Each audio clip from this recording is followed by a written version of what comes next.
Hello, everybody out there in YouTube land. This is your T-shirted historian. And today on Dungeons and Discussions, we are talking with the scariest man in OSR gaming. That guy, yeah, Venger. Surprise, motherfucker. Oh, man. God, I remember back before I actually started doing,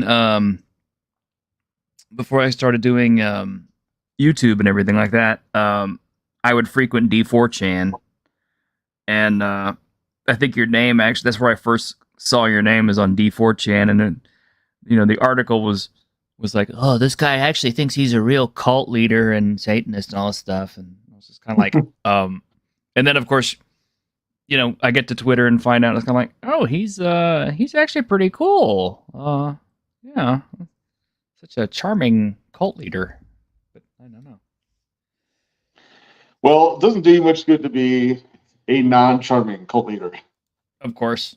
It doesn't get you very far at all. Yeah, it turns out your cult is actually just, the Chalt cult, which is, good games. Yeah, I mean, the cultism keeps changing and progressing. It keeps following me. I'm just a person that's does my own thing in my own way, and I would like to have people follow me because it strengthens a movement, and because I'm comfortable in a leadership position as long as I'm interested in a thing that's being led. But I don't know. I didn't want to go too deeply into the whole cult leader thing because, I want to also try to live a normal,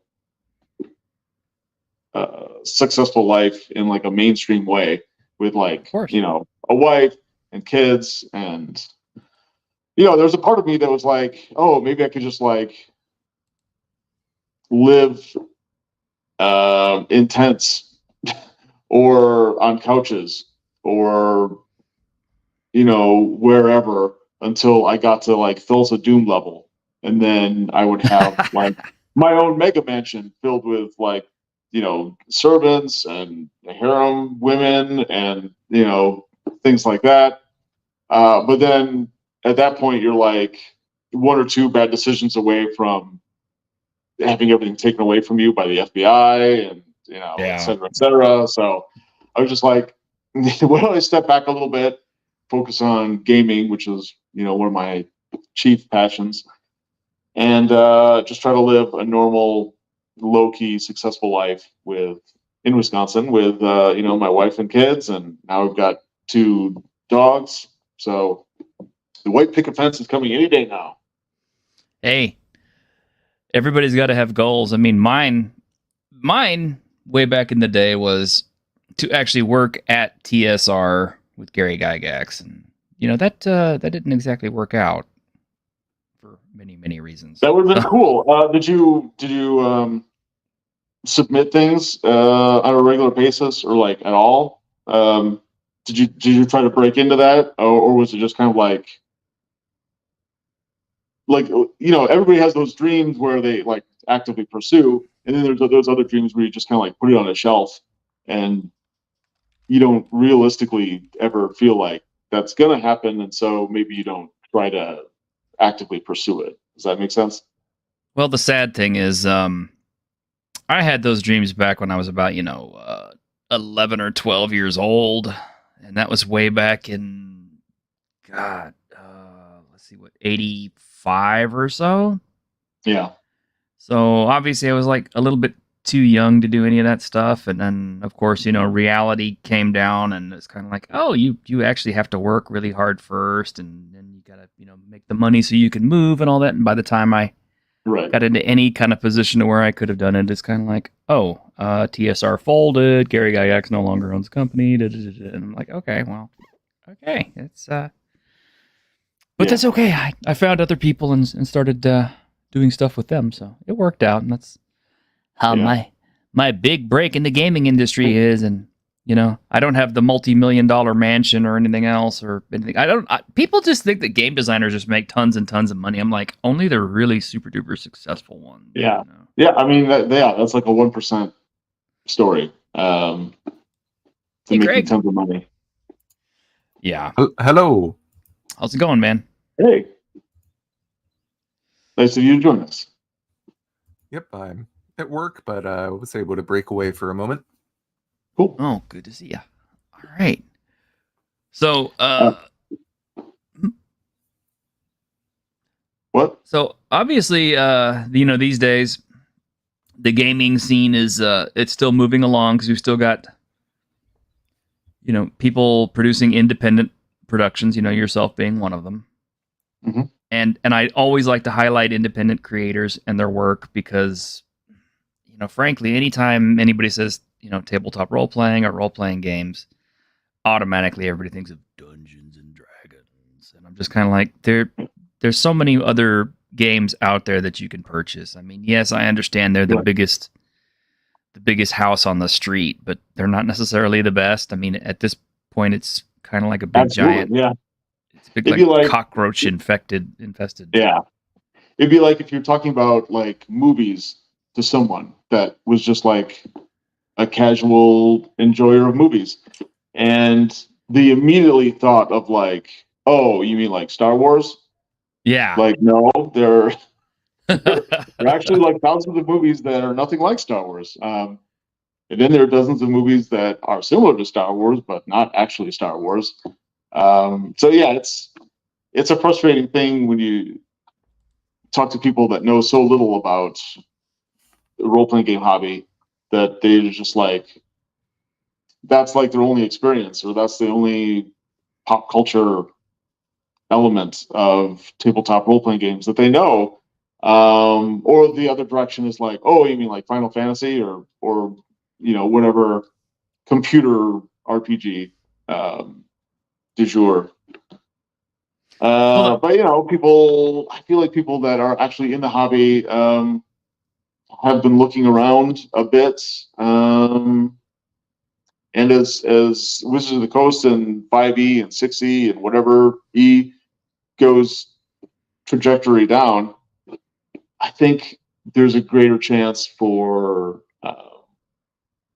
role-playing games that have nothing to do with D&D getting popular again. In fact, it'd be nice if there was like such a resurgence that I felt driven to create something that's completely different than D&D or doesn't even use like D20 standard OSR mechanics. Right now, I'm comfortable still focusing on Schultz and the OSR and like my D&D, Crimson Dragon Slayer, the various iterations of that. But in a couple of years, who knows? Maybe I'll be like, no, I want to focus on a role-playing game that is like a sitcom based role-playing game stuff, like mechanics and genre and tropes and things like that. And I don't want it to have anything to do with like D20 mechanics. I want to create like a completely original system. That's definitely in the cards for me in a couple of years. And if the market kind of veers that way, that would make it easier for me because then I could maybe crowdsource or kickstart, my own personal version of like Seinfeld, the role playing game. So it's something in the back of my mind, and it's something that a lot of creators are probably thinking about as Wizards of the Coast forces, our very culture forces a crossroads, or like there's an impasse that we've kind of hit, and things are, it just can't go through anymore. It's got to like veer off in a slightly different direction, if not totally different direction, because of all the resistance that is now happening. Definitely. So we're living very interesting times, which I believe is like a Chinese curse, but that's where we are. It is what it is. Yeah, I really wonder about that. All the kids who got on board during the Chinese virus of unknown origin, and the Kung Flu. the Kung Flu, yes, or those who picked up the game for Critical Role. I really wonder how many of them are going to stay for whatever this new edition they're gonna bring out is called. And I'm not even sure it's you can really call it D&D anymore when this is the kind of images that we get. I mean, right? It's a divergent point that's at least as dramatic, and I would say bad for Wizards of the Coast, maybe not for others. At least as bad as 4th edition. It might be 10 times worse. It might be an order of magnitude more catastrophic for D&D, Wizards of the Coast, Hasbro, the brand, maybe even the popularity of tabletop role-playing games than 4th edition. It could be like the Black Friday, on Wall Street, of gaming. And that's not necessarily a bad thing, because there's it's sometimes I think like, oh, if civilization as we know it ended, that would be a really horrible thing for a lot of us in many, many different ways. But then there are certain things where you're just like, that whole infrastructure that was just so awful and corrupt and evil, and just like sucked up so many people's lives, that's just gone now. Like the IRS. The IRS, civilization collapsed, the IRS would go with it. So some things are good, that kind of, apocalypse. And then what do things look like in the post-apocalyptic realm? Which is anyone's guess. Speculation can run rampant. But it's important to remember. D&D tanked twice before. First, after 2nd edition more or less ended, and Vampire took over, and then the 4th edition crash where Pathfinder kind of picked up its place. So you think that certain people, a lot of people, tend to gloss over. They think that, you've heard that phrase, history repeats itself. Indeed. And I always got in that mind frame too. And until like a few years ago, someone said, I think it was Michael Knowles on his conservative podcast. He was quoting someone else. I don't remember who, but he said, history doesn't repeat, it rhymes, which to me means that things don't happen exactly as they were, but there's a reflection. There's like a mirror image of what happened before. And so things are going to repeat, but they're going to repeat in like a different way, maybe like Spock with a goatee way, or maybe something completely different, or I don't know. I don't have a good example like at the top of my head. Although it's early, like in the 80s, like I'm sure you're a fan of like 1980s movies and things like that. Oh hell yeah! Yeah, Greg and I both are. Yes.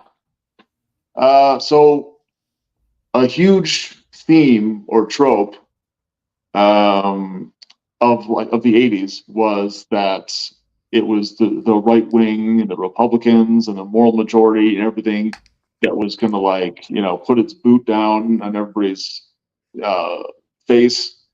Yeah, and that's why we had the and that punk was rock movement. Like the movement. Everybody had to like stand up and like fight against the man and conservatives and whatever. But now you look around and it's the left that basically took over almost everything. Mm-hmm. And it's the left that has its boot on our faces. And it's the left that we're having to rebel against and struggle against. We have to like form our own grassroots revolution against, wokeness and DEI and the radical left and,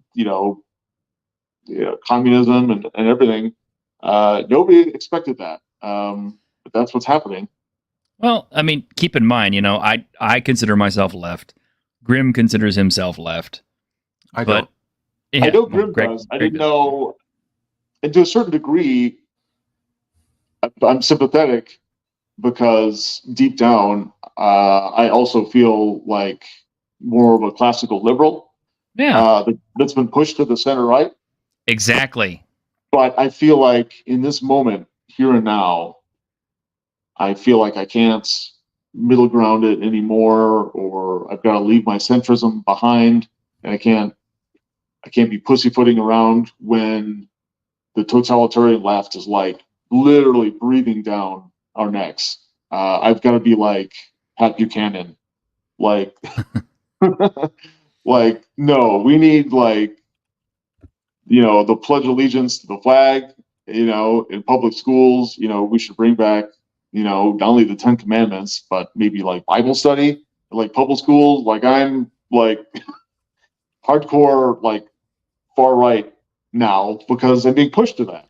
And in 10 years, if it switched places again, and it's what everybody was fear mongering about in the 80s about the right taking over, then I'll be happy to protest on the left about the right's excesses and whatnot. But in this moment of time, I feel like I've got to be like 1,000% in support of Donald Trump because I don't see too many avenues left to us. He's like kind of our only hope. And so I'm doubling and tripling down on that. I know a lot of people will disagree, and that's fine, but that's where I'm at.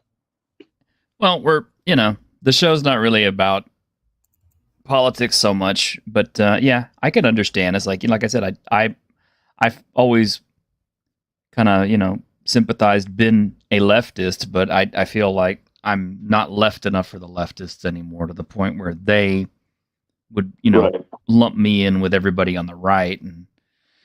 But that said, But yeah, was kinda- let's bring it back to the gaming. Yeah. You're right. This is not a political show, Yeah. and I feel like half my day is wasted. Maybe not wasted, but spent up in thinking about politics and the culture war and everything else. I would love nothing more than to go back to like the 90s when nobody really cared about politics and we just focused on our hobbies and gaming and things like that. Exactly, man. I want to have the kind of arguments that we used to have back at the high school lunch table. It's like, Yeah. Captain Kirk is so much better than Picard, or Buck Rogers could beat Flash Gordon. Right. But something yeah, cool. what if Captain Kirk had like a holy Avenger, and what if Spock had the glaive from Krall, and they got into a fight with like 1,000 Zorns and stuff like that. I mean, seriously, yeah. I do think it's interesting that as a gamer myself, I kind of find myself starting to step away from the D20 movement a little bit. Not because I don't like the D20 movement, not because of any particular politics or because of any particular games. There's still lots of OSR D20 games that I love. I mean, pretty much everything by Kevin Crawford is, on my highest shelf for what I love. But as we move forward, I'm seeing the trend with a lot of the younger guys and stuff like that is they have problems with failure in games. They don't want their characters to die. They don't want to miss dice rolls. They don't want to miss, doing damage and all this other stuff like that. And I'm just kind of like, this is we're almost getting to like a participation trophy level of gaming. So in order to kind of fulfill that, I wonder if systems are not going to start developing to manage that better. Like one example is, I run Zombicide Chronicles, and a lot of that is actually player driven, more so than GM driven. It's like, because the GM, kind of sets up the situations and everything else, but like when it comes to fighting and everything else, the players always have the initiative. So they always get to decide what they're going to do first. And I'm Yeah. seeing a lot of systems are like this now. There's no more initiative roles. It's basically like players get to go first, so they get to be in full control of whatever's going to happen in that scene. The other thing is the players in that game also determine how the damage that's coming in is divided amongst their players, if any at all. Like if I've got like 5 points of damage coming in and I've got like 4 people, it's like they can determine, it's like, okay, well, he's going to take 2, he's going to take 3, or I'm going to try to dodge like 6 or 7 of them. Right. That's interesting. I actually hadn't heard that, but that I'm not surprised. I think there are 2 movements or schools or whatever that are sometimes being conflated. There's the whole like participation award like side, which you just mentioned, and then there's also they want the role-playing game experience to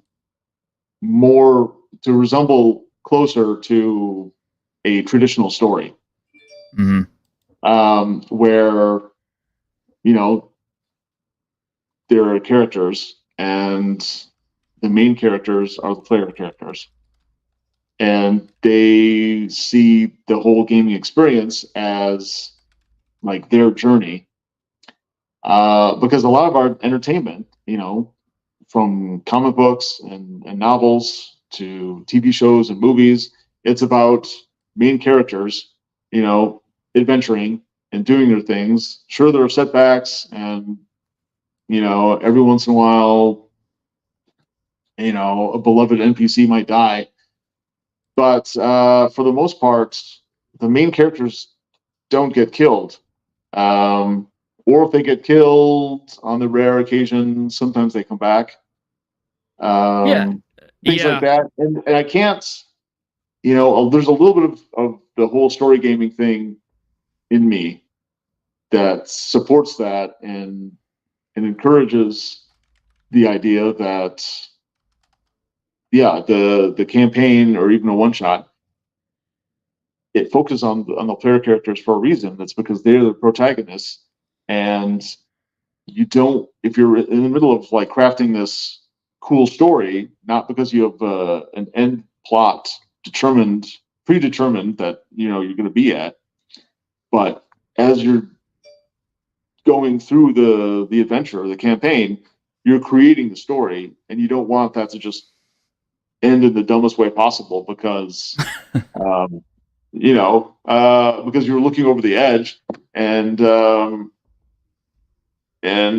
some goblin that the party befriended just like decides to push him over the edge. He just fucking dies. And maybe he's the one that's driving the story. I mean, a talented game master can like recover from that and do something so that player, the whole Game of Thrones thing, where like, well, one of the main characters, spoiler alert, dies at the end of the first season. What the hell? There is a way to like weave the story and continue it beyond that, but that's not for everybody, and not everybody is that willing to put in the work or talented enough to like pull that off. And that's just one example out of like hundreds of thousands of stories. The vast majority of them, the protagonists don't die, especially they don't die at like some weird, stupid, random occurrence. But at the same time, you want there to be a level of danger, and you don't want the expectations to be like, well, player characters will always survive, so the stakes are not that high, and everything will be fine. So you gotta bridge those two things, and I personally like that tension between, and I've talked about this before. Like you have the living world where like anything can happen, and that's more the RPG pundits thing, and a lot of old school people. And then you have the living story, where I'm not talking about a railroad, but things move in a certain path. There are certain forces and characters and monsters and gods and maybe artifacts that exist in this world and that are all sort of converging in a certain direction, story-wise, or with a narrative. Yeah. In other words, And the players are part of that. the world is a breathing, living entity, and your Right. players are in it. The game, even though your game is focused on the players, it's not necessarily, the world does not revolve around the characters. So Right. it continues even when they're not around. Yeah. Yeah. So I see both sides, and I encourage game masters and players to view both sides as viable. I don't think anybody should totally discount one side or the other, because that other side is, that's just traditional OSR grognard, kill happy game masters versus that's just participation award, story gaming, snowflake crybaby nonsense. Each side has a little something to offer, and just be open-minded in that regard. I don't tell people to be open-minded about everything, but about that, I think they should be, because the tension that those two create when you try to combine them, I think can create the most heat and electricity and energy and power, and that's right there can fuel a year-long campaign, or multi-year. So that's right. Well, Greg, the entire hobby has seen waves, kind of ebbs and flows from the very beginning, where the game is most games are complex, and players are looking for a more complicated and crunchy game experience. And then after a few years, people get tired of that and they want something more simplistic. And we see this time and time again. In the 80s, there was a response to Dungeons and Dragons where people wanted to go more complex. And so game stores had more Palladium and GURPS books on the shelves than D&D second edition at one point. But then people got tired of that, and we started to get Vampire the Masquerade style games, which were more cinematic.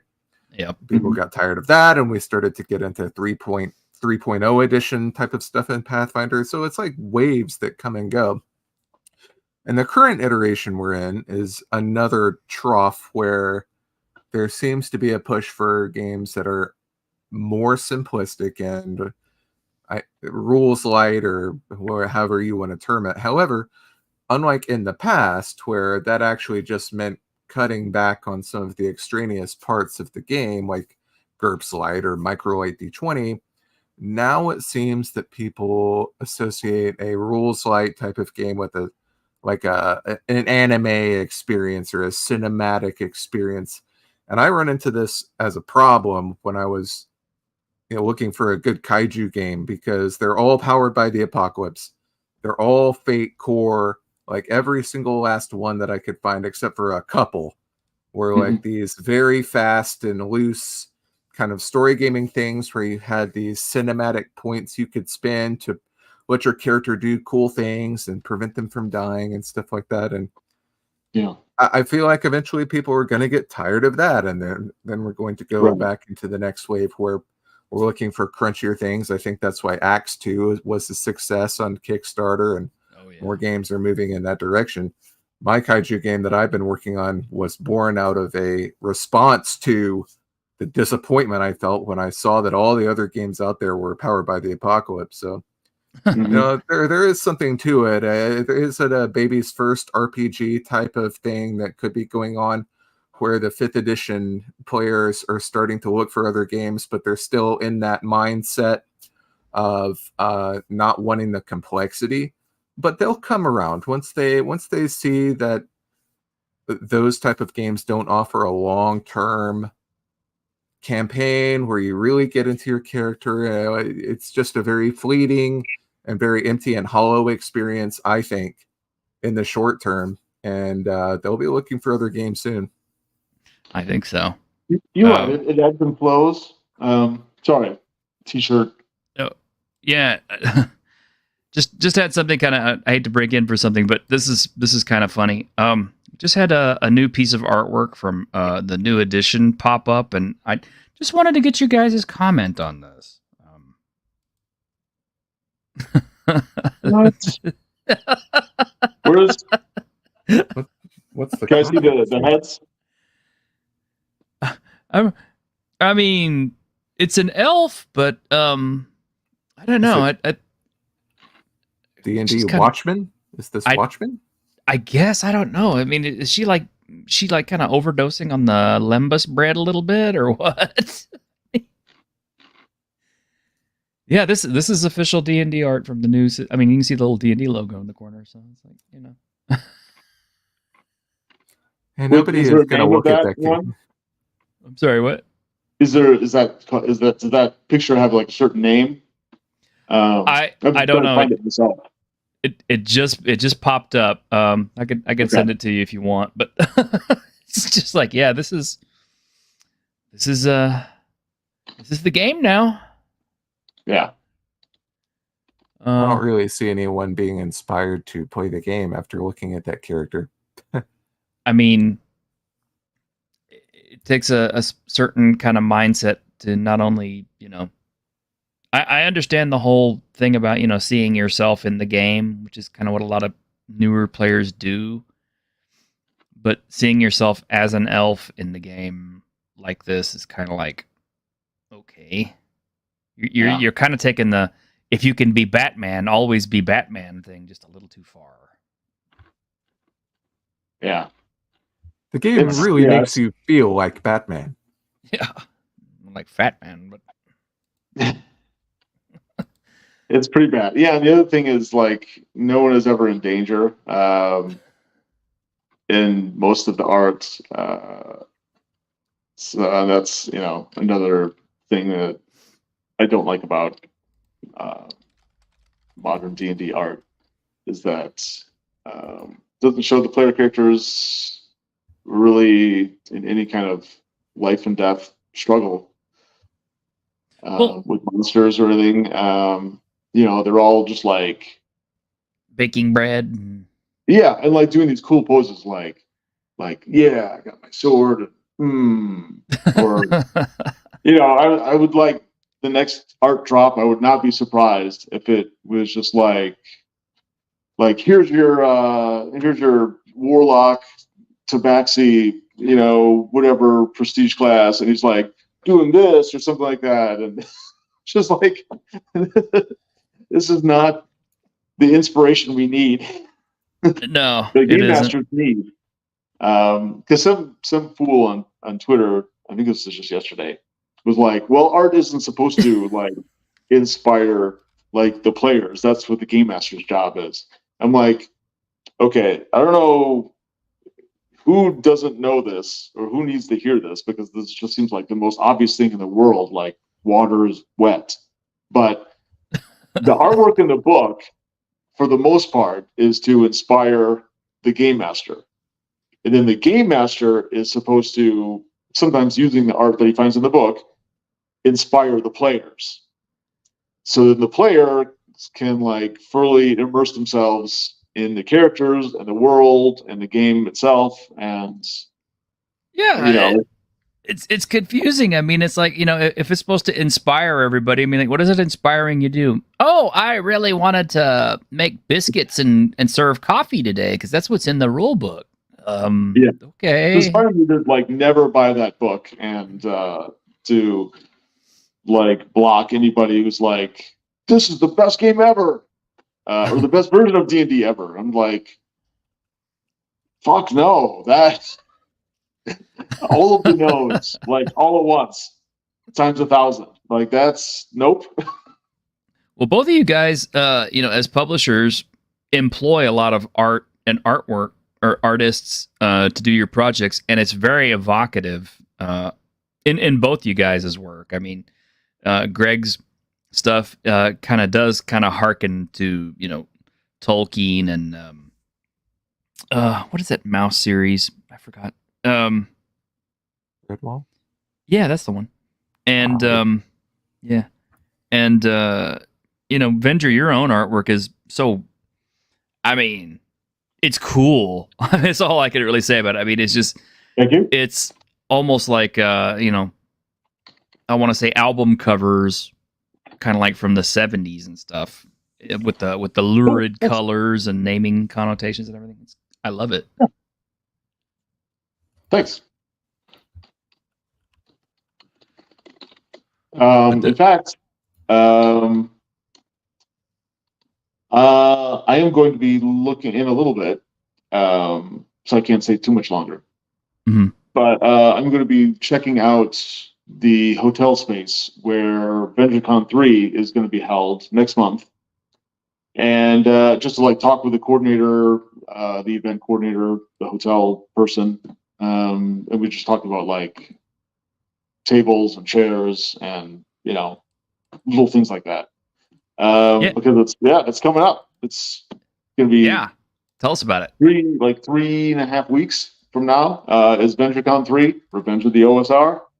So that I'm really looking forward to that, and so that's kind of in the back of my mind too, because that's what I'm gonna be doing in like a half hour from now. I'm gonna be talking with her and preparing for that. So that's a big crazy thing for me. I've been struggling to get attendance up probably for the last 9 or 10 months. It's pretty much like an all year struggle or slog. I don't know, unless there's like a sudden breakaway at the very end. We're probably gonna be right around, maybe hopefully a little higher, but right around where we were the last 2 years, which is about 25. I'm hoping I would love to get to 40 or 50. I'll settle for like 30, 35. So somewhere in there is kind of probably the target or the sweet spot.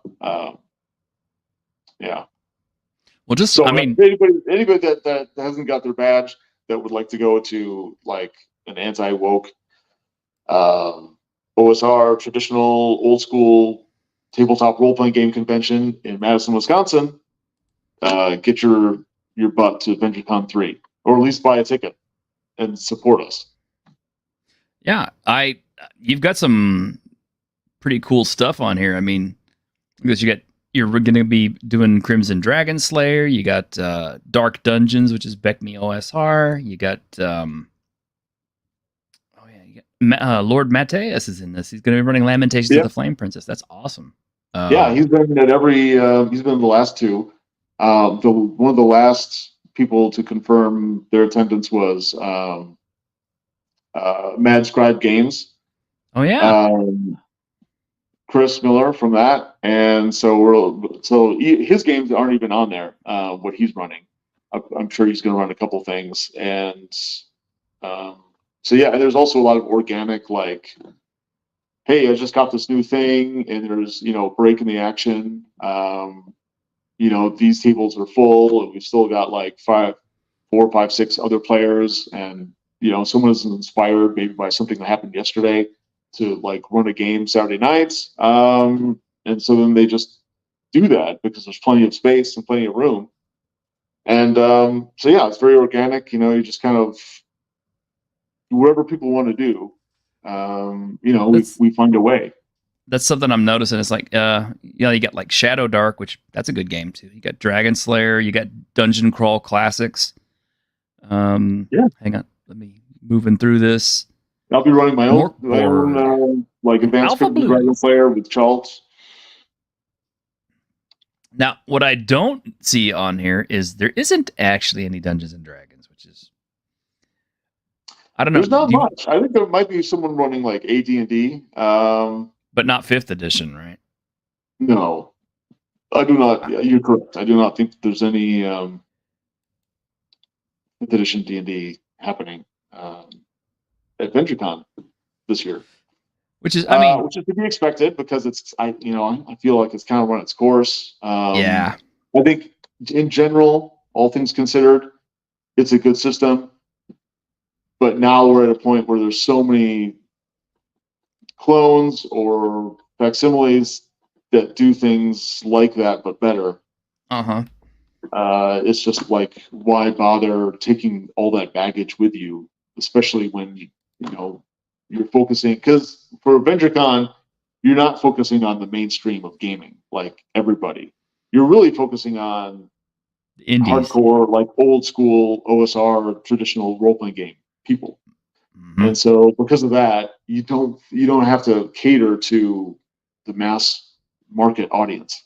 You can just kind of like do what you love and what people of like mind are also passionate about, and just stick with that. You don't have to, just to boost your numbers or to get whatever. You don't have to pander to whatever the new hotness is. I get you. And it's like, I almost wonder if that's part of one of the problems of being an independent guy, having a con that's independent, is and not doing D&D as your flagship game there. It's a little harder to get people in, but I definitely like when cons focus on the indie scene, because certainly all the mainstream cons, they're going to have D&D events like crazy, like Gen Con and all that garbage is going to have D&D. But I got a Yeah. $5 Australian. Yeah, I was just gonna say, he chatted something. The Double Yep. D, Diversity and Dragons. He's gonna be the guest of honor, so he's gonna be there. Oh, nice. His podcast henchman is gonna be there. His wife is gonna be there, and so he's gonna be running a couple things, and so we're all gonna be hanging out and gaming together. I would love to get one or two additional minor celebrities in the OSR crowd to come. So we'll see. But yeah, I'm hoping somewhere around 30, 35 attendees. I think that'd be perfect because we have three nice big rooms. It's a very nice hotel, great venue.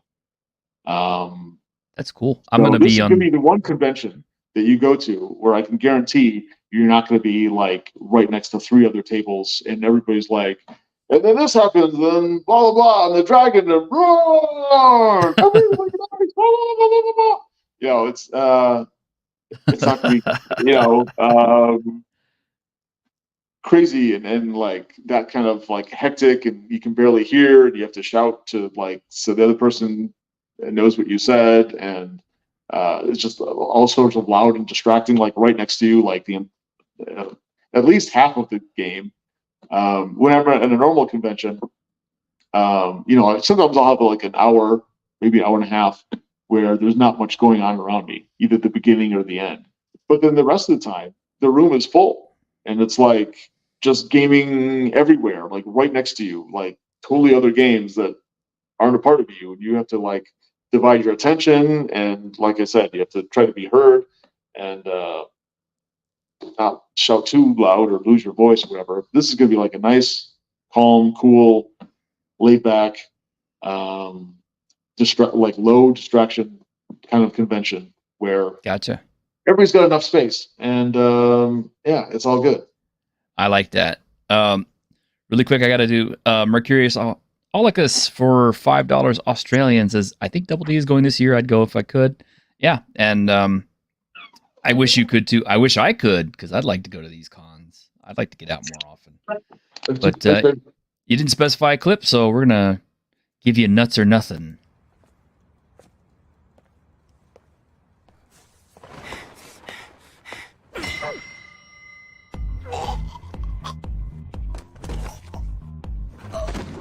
Senpaiは優しい人なんだな、おい。俺は男と喧嘩するとき股間しか狙わねえ。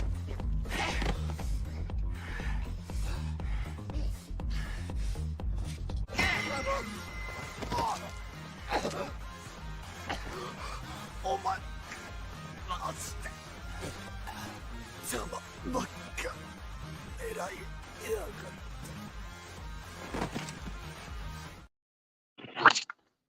There we go. Some nuts or nothing.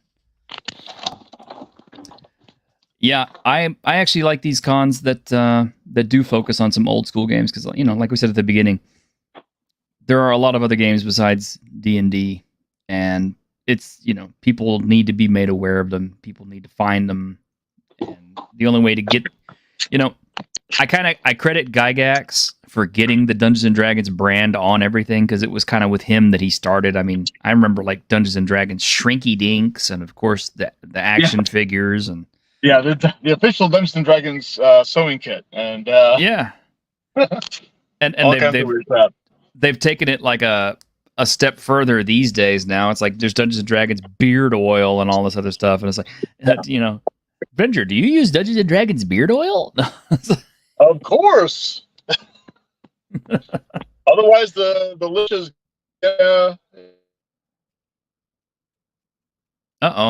We're losing reception on Venger. Yep. But yeah, the brand oversaturation has just been crazy. So I can understand it is harder for smaller companies. Range. Oh. Are we gonna lose you? Maybe. I'm kind of in like a neighborhood dead zone. So it's possible that it could cut out or whatever. But as I leave the neighborhood, then the signal gets better. So we'll see. Well, we only got like a couple minutes left. Yeah, I definitely like our independent guys out there who are working hard to make games that are not 5th edition. I do appreciate people who still write for 5th edition. I mean, that's fine. I understand you got to make your bones where you can. But as far as the company itself and what it produces, it's dead. I don't know what you think. Yeah, I think they've gone. They've crossed the Rubicon, as they say. There's no going back. It's so many people can see the awfulness for what it is. Yeah, it's dead. D&D is dead. That's the hashtag. Social media, Twitter, and whatnot.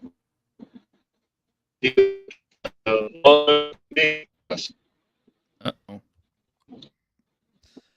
All right, bud. Well, Venger, we're going to let you go. You're pretty busy, it looks like. But thanks for being on with us today, man. Oh, can I mention one more thing before I go? Absolutely. So I think this Friday I'm going to be launching another Kickstarter. It's for a second. What's that? It's for a second Schultz webcomic. Oh, good. So anybody who's supported the previous Kickstarters, I would love it if you would support this one too. Because the Under Fuchsia Sky Schultz webcomic that came out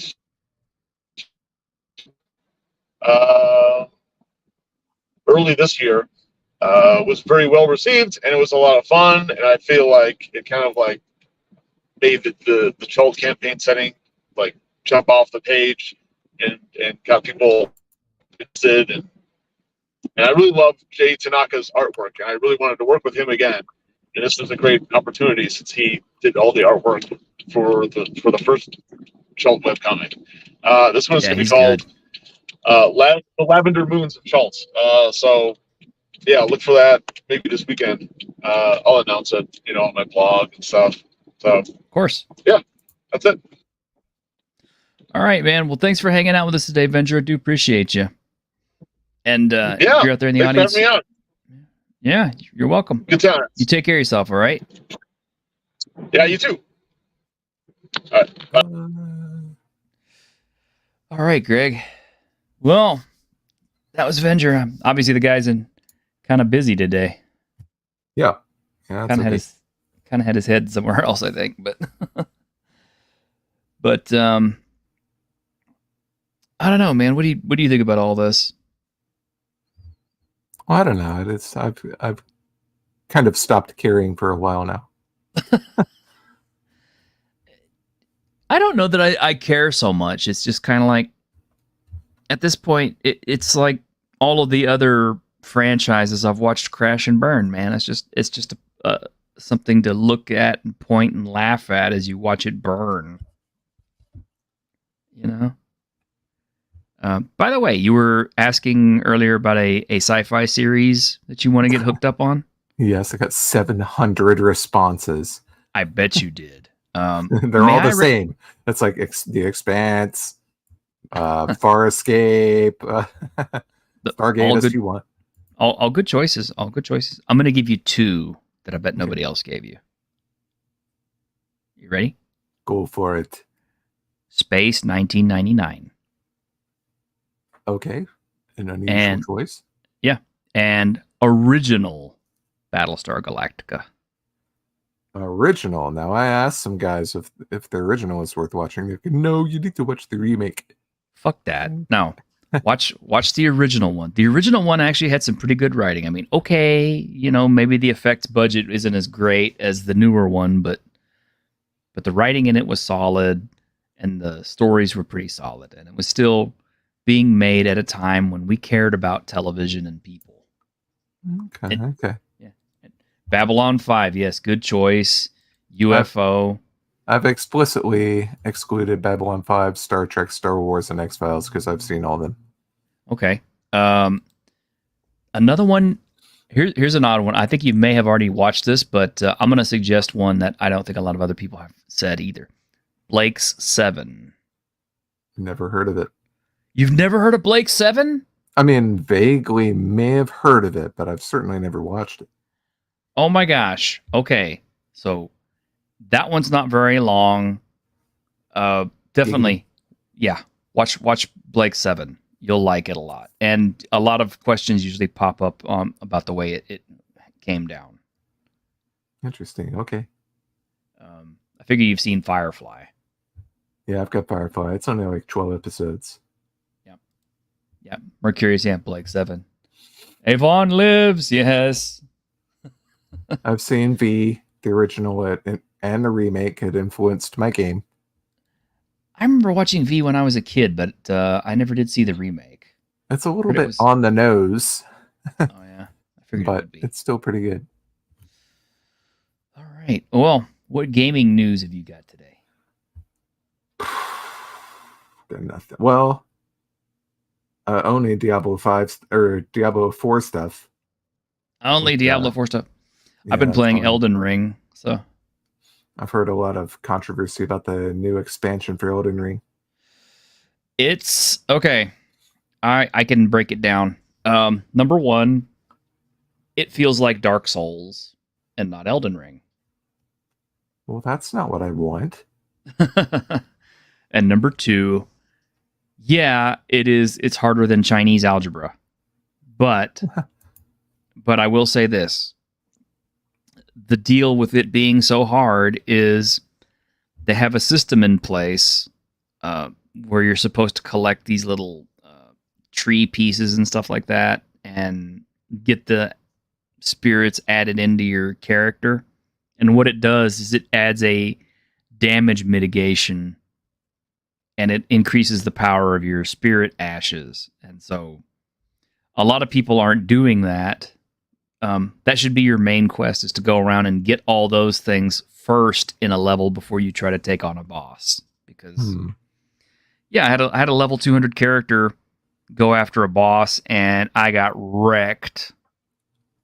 I mean, like, embarrassingly badly wrecked. The last game I even remember getting a character to level 200 was Star Ocean: The Second Story. But anyway, yeah.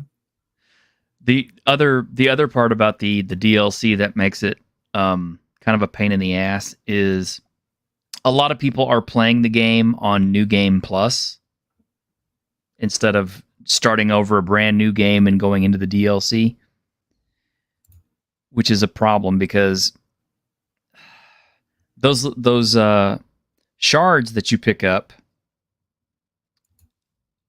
you know, are supposed to be for every single game. So, like, if you're in New Game Plus, you've already missed one entire wave of those shards to help your character out.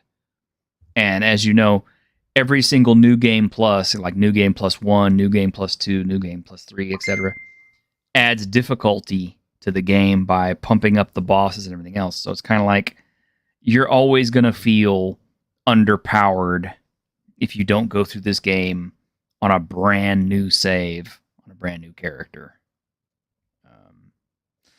Which, in my opinion, is, I understand the idea behind it, but at the same time, I'm kind of like, guys, you should have anticipated that people would do this and built something around it. But Yeah. it is what it is. And I'm already seeing people, dropping videos cheesing the bosses. So I'm curious to see how fast it'll be before they, patch it all. Why would they patch out cheese? That's a creative use of game mechanics. Well, I mean, when it's kind of like silly cheese, like you have a boss that can't navigate corners. So literally, they should have programmed him to navigate corners. Yeah, exactly. I mean, that's why I'm wondering if they'll patch it in the next, in the next couple of iterations. Like, oh, well, that's a cheese we didn't expect people to do. Because I always wonder if a lot of times the patching is in response to people cheesing. Oh, I know it is in Diablo. Oh, yeah, I bet my it is. two favorite genres of games are action RPG and Metroidvania. So most of the time, those are the ones I'm trying to pay attention to. But so here we go, and then something else pops up. Oh man, Metroidvanias are so popular right now. There's not very many good ones right now. Been waiting on Hollow Knight 2 for like 3 years. Keep waiting, man. But I like Metroidvanias, and I talk about them whenever I come across a new one that I really like. So I'll try to keep you informed. And a lot of games got announced over the last few weeks, and it's kind of like been hard to keep up with all of them. So that's going to be a challenge. Yeah, all the various gaming conventions and stuff with like hundreds of trailers. I can't watch them all. Yeah. Somebody told me to play Ori and the Blind Forest. That's an old game, but I've never played it. That is an old game. Now, we don't have Squeak a Mouse here today or on the panel or anything, but I did find the game for her. Mina the Hollower? Hmm? Mina the Hollower? No. Pipsqueak. Oh. Yeah. Here, check it out. Show it off.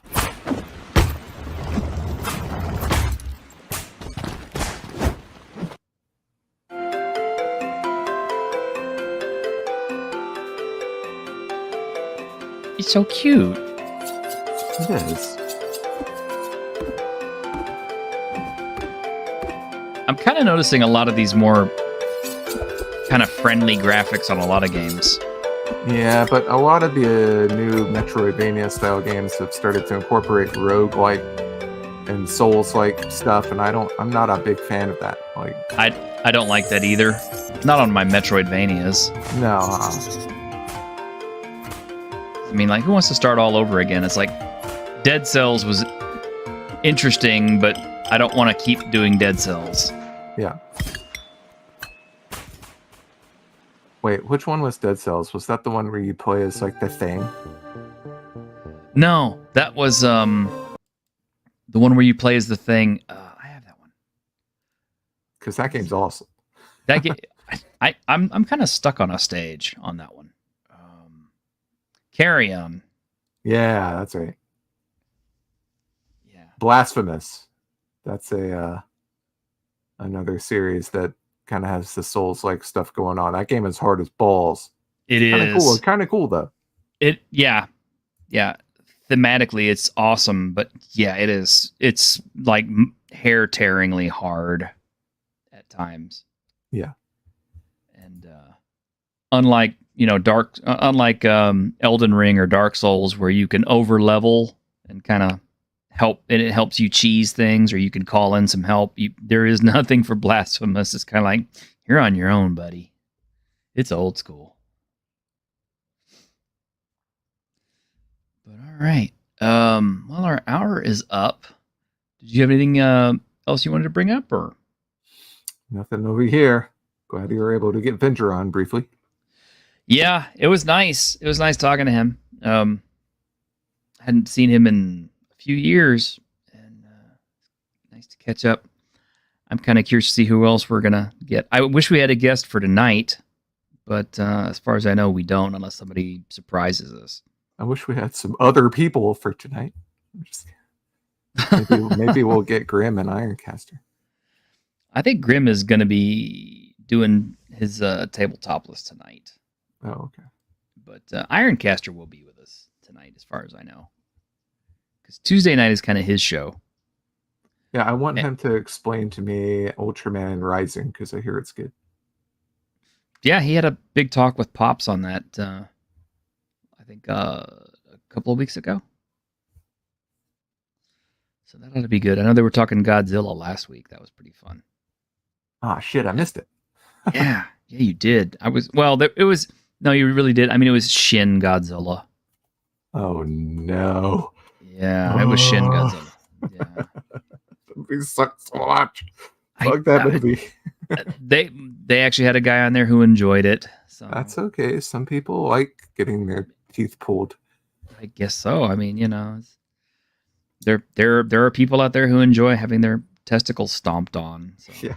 like, whatever, man. More power to you. Whatever makes you happy. But Probably gonna switch into old school anime mode here soon. I've been feeling that itch. I might have to watch Area 88. oh, It's been a long time. Excellent. Yeah. Calvin Oni for $10. Thanks, guys. Hey, thank you, man. Thank you. Let me find you a really good clip on this one. What do you think? Meat Slap? Everybody likes Meat Slap. Meat Slap is fun. Oh my That's God, right. Well, come on, count it. That slapping noise. The noise that it's making. Oh, this noise? 10, 11. What? Harder. Oh, yeah.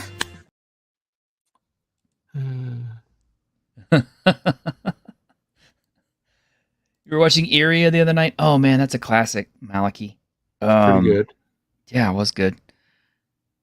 I can't remember if that one has a Blu-ray. It recently got one from Discotech. It recently got one. God, I love Discotech, man. That's like my favorite anime company right now. Although now that Animego is actually starting to bring stuff back out.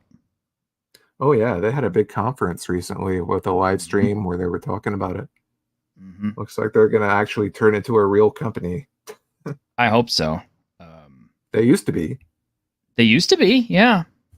At one time, I would like to see Pioneer come back. Well, I mean, obviously, Pioneer doesn't exist anymore, but They got Pioneer by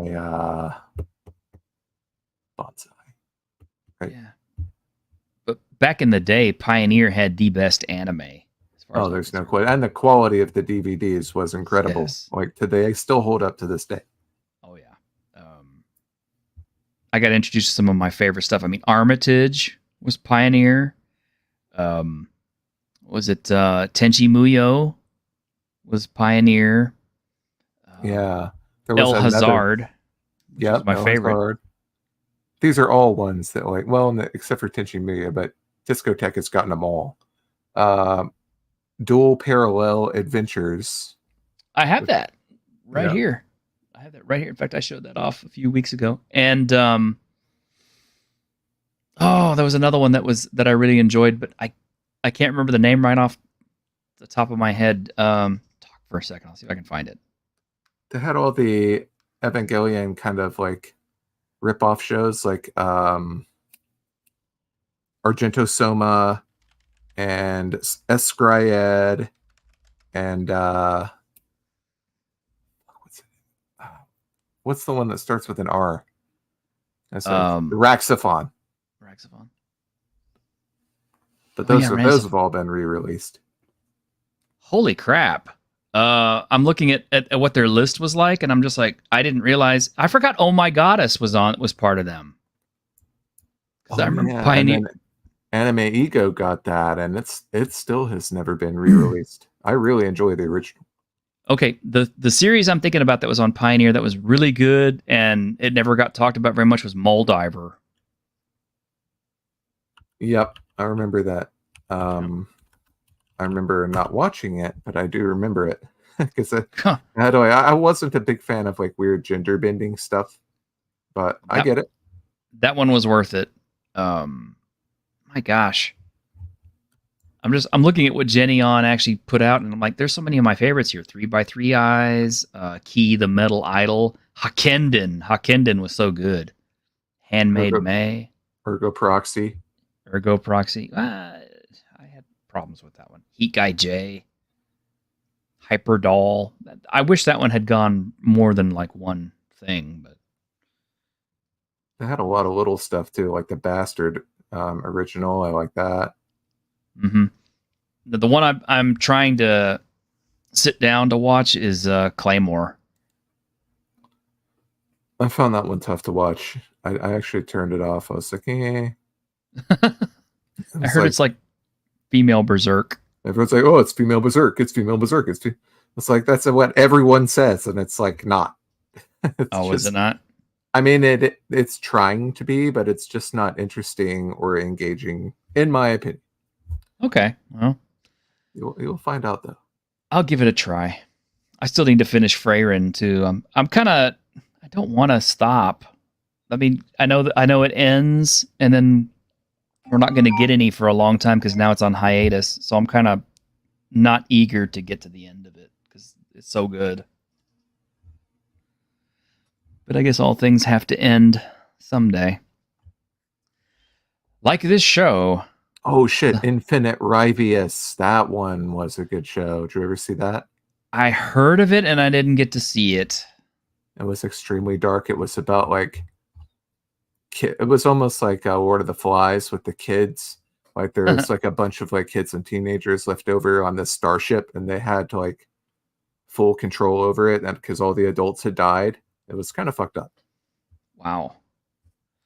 That does sound messed up, but I'd still like to see it. But anyway. All right, guys. But yeah, it looks like t-shirts wrapping it up.